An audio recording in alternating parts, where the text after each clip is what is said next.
Hello, and welcome to Starting a Business Simplified, Navigating the Shift, a podcast for those of you looking to transition from a medical career to starting an online business. I will be sharing how to get started, success stories, and more. If you are looking to make the move from medicine to online, but don't know where to start, or have a business but are looking for business tips and encouragement on your journey, this is the podcast for you. I'm Susie Rains, your host, and I look forward to helping you simplify starting a business.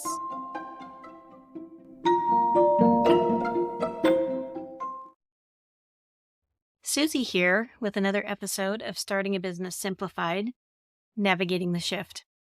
In this episode, I wanted to address something that sometimes gets thought about last.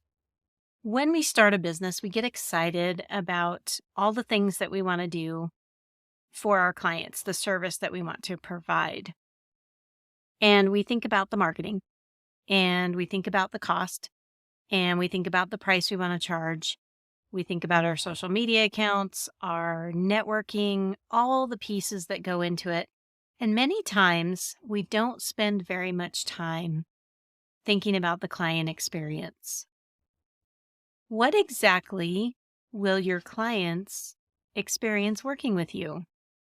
How is the interaction going to be? You may think about the components of what you're doing. So I'm going to use myself as an example. I am an entrepreneur coach. And so my service is helping women leaving the medical profession to start an online business. I coach them on writing a business plan.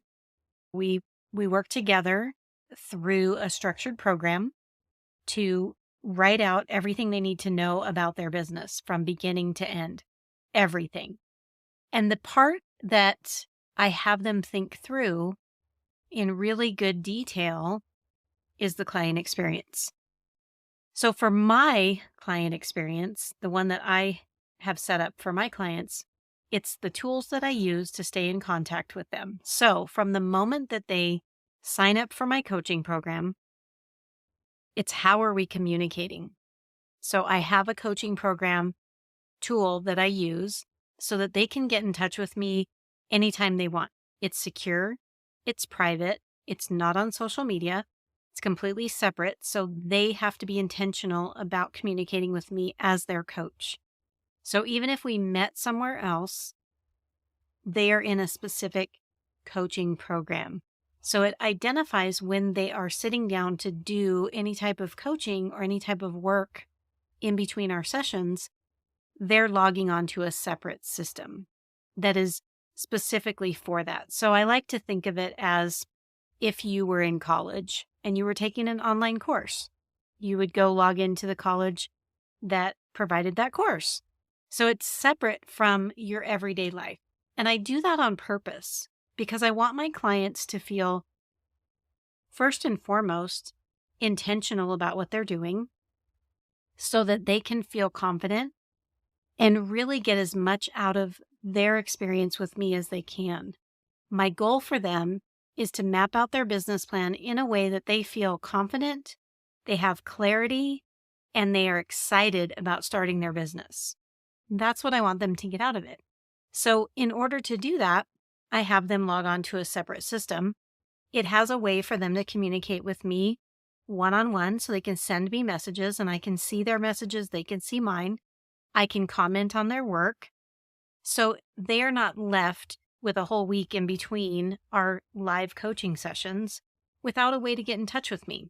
I think that's really important when we're service providers, especially online, is making it easy and comfortable for our clients to be able to contact us.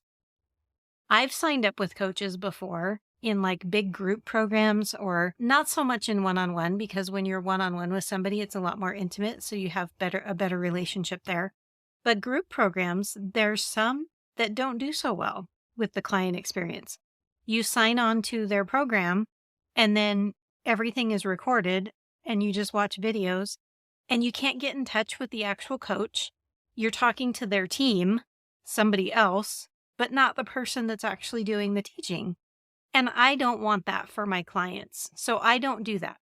My clients, they get me 100% of the time. And when they need to communicate with me, I give them a very easy way to get in touch with me that's clear and private. So when you're thinking about your client experience, you want to think about from the time that they purchase your service all the way until you're done working with them. And I say done working with them, but that's just for what they purchased. They're always going to be your client, even after you end with them that particular service, because they may come back and want to work with you again, or you may offer something in the future that they would like to work with you on. So you always want to think of them as a lifetime client. You also want to think of it as, what are they going to say about their experience working with you? I just used an example of a group coaching program that I signed up for, and I had to talk to the staff. I didn't get to talk to the coach. I got to talk to the coach like 2 or 3 times, and that was specifically identified. And then after that, I ended up talking to the team. It's important to know what it is you want your client to experience, and then figure out how you're actually going to deliver that. In my example, I have a coaching program that identifies how they can reach me and I can reach them, and all of their materials are in that one spot. Now, when I'm done working with them, I have it set up so that they still have access to all of the work that they did. And I also provide them a downloaded copy of everything that they did with me that was online. This gives them a way to go back and look over the stuff that they had done with me, so it doesn't just go off into the abyss. Following up. So once someone is done working with you for that particular moment, follow-up is key.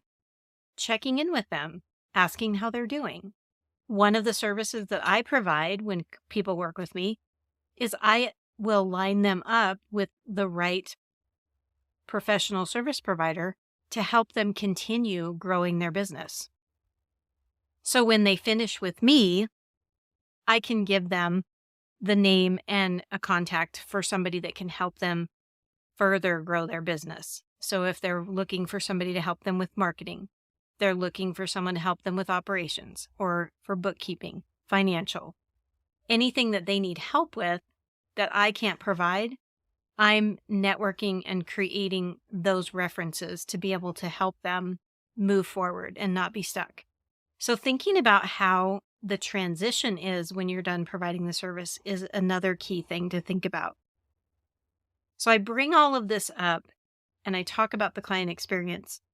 And one of the things that we do so incredibly well as medical professionals coming from the medical field, no matter what your job was, we're really good at customer service and taking care of people.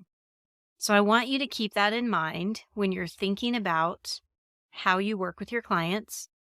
How do you make that the white glove experience? How do you make that the gold standard?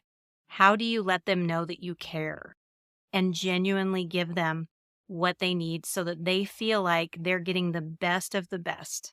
Because that's what we're good at. We've done that. We understand.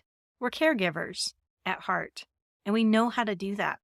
So tap into that when you start thinking about this. This whole client experience is something that I go over in the Starting a Business workbook. For those of you that want to try to do this on your own, I have a workbook that's downloadable. I'll put a link in the show notes so you can click on that to download it if you would like. But there's a whole section and it's really important to think about. So just something to think about when you're planning out your business and you're thinking about what you want to do. Think about how you're going to take care of your client. Until next time, keep it simple.